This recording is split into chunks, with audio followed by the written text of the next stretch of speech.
kabajamtoota daawwattoota miidiyaa wiirtuu bakka jirtan maratti nagaan keenya isin haa qaqqabu. Amma oduu gaggabaaboo isaa kanaaf qopheeffanneen isin dhageessisa. Oduu waliin ani Odaa Abtaamuuti. Aga xumuraatti nu hordofaa.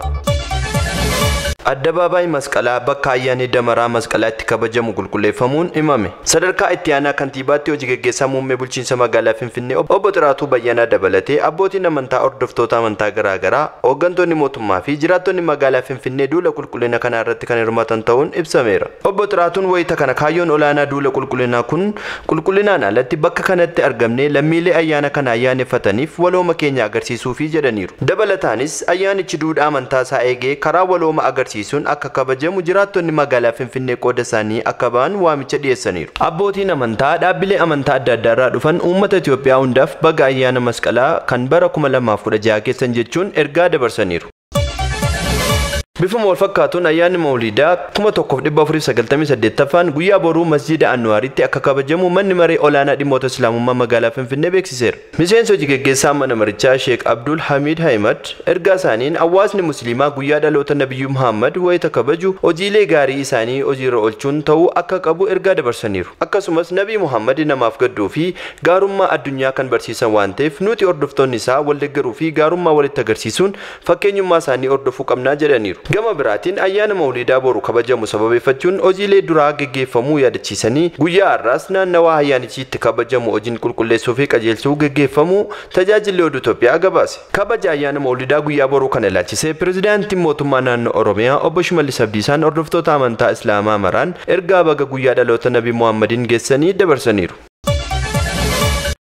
Weerarri dhibee busaa godinaalee lixa Oromiyaa garaagaraa keessatti mul'ate lubbuu namootaa galaafachaa akka jiru ogeeyyiin fayyaa BBC'tti himan.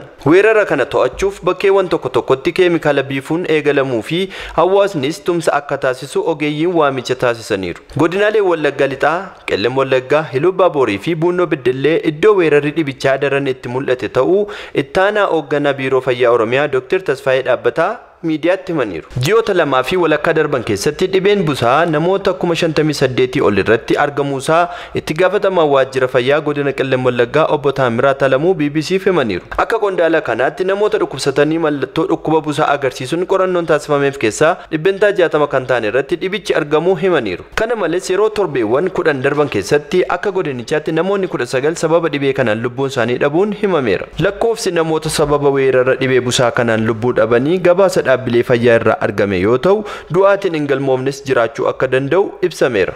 Gabaasi kan BBC.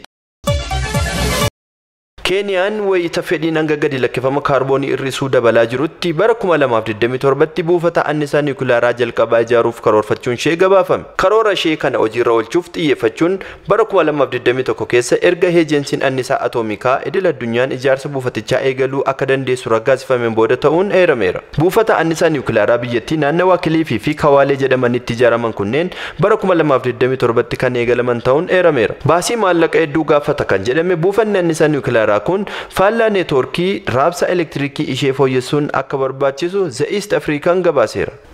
Hanga ammaatti Afrikaa keessaa buufata annisaa niwukiilaaraa kan qabdu biyya Afrikaa kibbaa yoo taatu humna elektirikii biyyattii 5% kan qooddatudha.